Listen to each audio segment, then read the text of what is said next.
home. My name is Haniesa, and today our group are going to be presenting our report on global warming. So what is global warming? Global warming can be defined as a slow rise in global temperature due to chemicals such as carbon dioxide accumulating in the atmosphere around the planet, preventing heat from escaping into space. As a result of human activities such as the burning of fossil fuel that has undeniably warmed the climate, oceans, and land because it prevents heat from escaping into the atmosphere, the amount of heat trapping greenhouse gases in the atmosphere has increased. This phenomenon is known as the greenhouse effect. A significant large number of countries all over the globe are in danger as a result of the alarming pace at which global warming is increasing. In addition to these other nations, California, which is located in the United States, is also a victim of global warming and is experiencing significant effects as a result. Everyone is aware that the effects of global warming are having a negative on a variety of different things. It is a common knowledge that there are many effects of global warming that occur all across the world. The effects are an increase in sea level, changes in rainfall patterns, an increased likelihood of extreme events, the melting of the ice caps and glaciers, the widespread extinction of animal populations, the spread of disease, the bleaching of coral reefs as a result of warming and acidification because of carbonic acid formation, and lastly, the loss of plankton as a side effect of warming seas. In this presentation, I will narrow it down even more and concentrate on the global warming for California. Since the year 2000, 15 of California's 20 biggest wildfires have taken place, and within the last 3 years alone, 6 of the state's most destructive wildfires have been set alight. Recent studies have revealed that the rise in temperature and dryness that is connected with global warming is one of the primary causes of the increase in the size and intensity of fires. According to the findings of a study compiled by the Environmental Protection Agency, a rise in the average temperature of our planet's climate is a direct cause of an increase in the concentration of greenhouse gas in the atmosphere. The combination of higher temperatures and less rainfall is expected to result in an increase in the intensity, frequency, and area of wildfires. Due to these circumstances, both the plants and the soil will dry out. A shift in the pattern of rainfall or an alteration in the climatic conditions would be significant causes for concern. Because of the reduction in the quantity of rainfall, there is a significant amount of drought, which has a direct impact on the agricultural sector. The agriculture business and the livestock industry are both intricately intertwined with climate conditions. California, which are virtually certainly going to be worse than this one as the globe continues to warm up, and they claim that global warming driven by human emissions has most definitely made the drought in California more severe by 15 to 20%. California, or the Central Valley, is well known for its agricultural businesses and wineries or vineyards.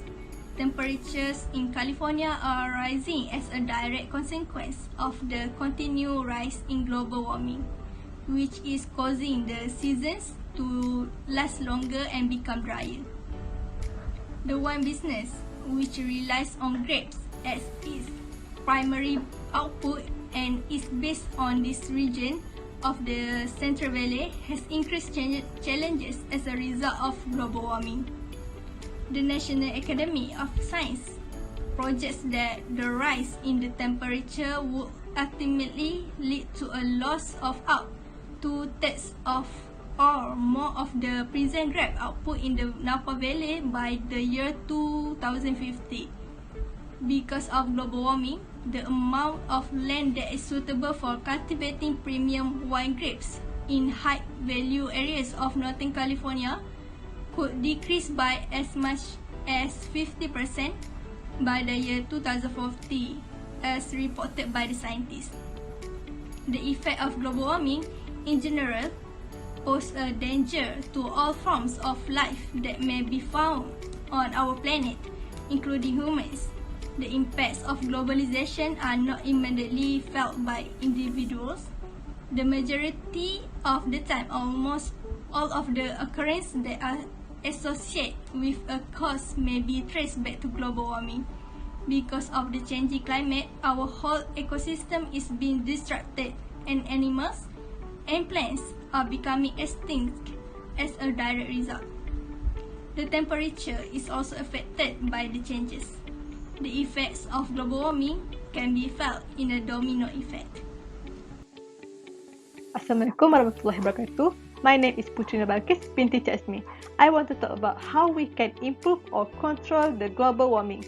The evidence that people are creating climate change with disastrous outcome for life on Earth is overwhelming, but the question of what to do about it is debatable. There should be a way to improve or control global warming so that it can be much better. There will be required many solutions when we talk about global warming. Nonetheless, virtually all of these solutions exist now, and many of them rely on people altering their behavior, shifting the way we produce and consume energy. First way on how we need to control the global warming is the role of each individual. By meaning the role of individual is we need to change our lifestyle choices in order to control the global warming. People should reconsider their lifestyle choices better, such as traveling less plus better regulation, and technologies will decrease the numbers. Second, the transportation is one of the important roles to improve the global warming.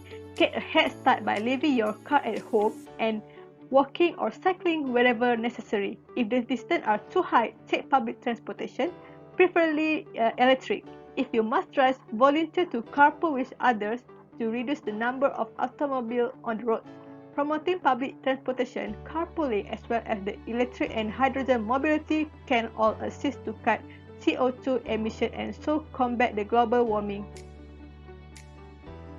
Next, we should avoid wasting food.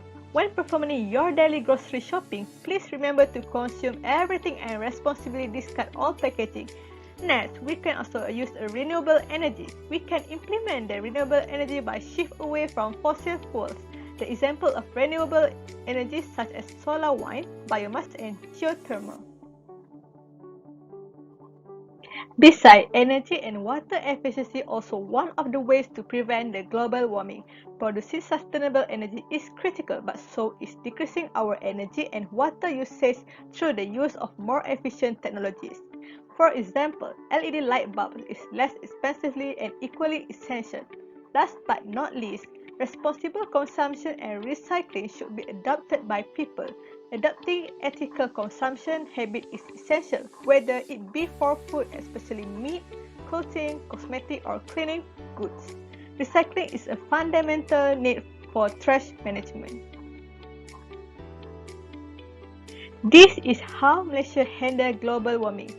Malaysia pledged at this period to reduce carbon intensity by 40% by 2020 compared to 2005 in National Policy on Climate Change on November 16, 2016. Malaysia also ratified the Paris Agreement by submitting the first nationally determined contribution. Next, Malaysia has launched coordinated efforts under the Key Climate Action Task 2021 and 2022, including the development of the National Low Carbon Mobility and Cities Blueprint and the completion of the updated nationally determined contribution to the United Nations Framework Convention on Climate Change.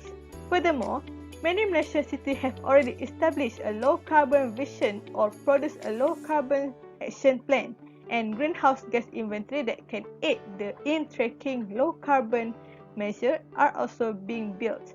The Low Carbon City Framework Program, which fosters plans and activities to decrease carbon emission at the municipal level, present include 52 local governments. I will be presenting the innovation and the market approach to combat global warming. First and foremost, innovation refers to technological advancements that have an important role in the economy. The innovation that I believe should be implemented in Malaysia is the carbon capture technologies, or also known as the Carbon Utilization and Storage Project, CCUS. CCUS technologies, which are applicable across the energy value chain, can help us further decarbonize and reduce our carbon emissions by utilizing four primary steps: carbon collection, transportation, storage, and utilization. The process of this innovation is capturing carbon dioxide emissions from fossil power generation and industrial processes for storage deep underground or reuse them. As an illustration of how this technology works, firstly, carbon dioxide will be captured from the refineries or the power plants.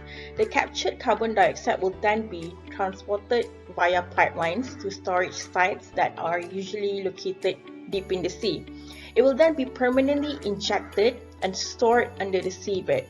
The remaining carbon dioxide will then be converted into useful chemicals and fuels or for enhanced oil recoveries. Okay, next is the market approach. Market-based approach refers to government regulation to aid in the battle against climate change by putting a price on carbon emissions and encouraging firms to discover cost-effective ways to reduce them. The first market-based approach I would like to propose is the pollution charge. A pollution charge is a charge primarily based totally on the amount of pollution which are released into the environment. For example, a petrol tax will help to limit the rise of transportation activities by levying a tax for each liter of petrol consumed. Besides that, a BTU tax would serve to combat pollution, boost energy efficiency, promote the country's economic independence, and aid to reduce the debt by providing revenue to minimize the deficit. Lastly, a carbon tax. A carbon tax can assist to decrease and eventually eliminating the fossil fuels which are destabilizing and ruining our climate. The second market-based approach I would like to propose is the tradable permit system. Tradable permits are pollutant quotas that may be traded to be able to create a marketplace for the right to pollute and as a result, a tax on polluting. Pollution necessitates the acquisition of permits to pollute and the charge of those permits implies a pollutant tax. To give you an idea, the Kyoto Protocol is a convention between industrialized nations that establishes binding limitations on greenhouse gas emission.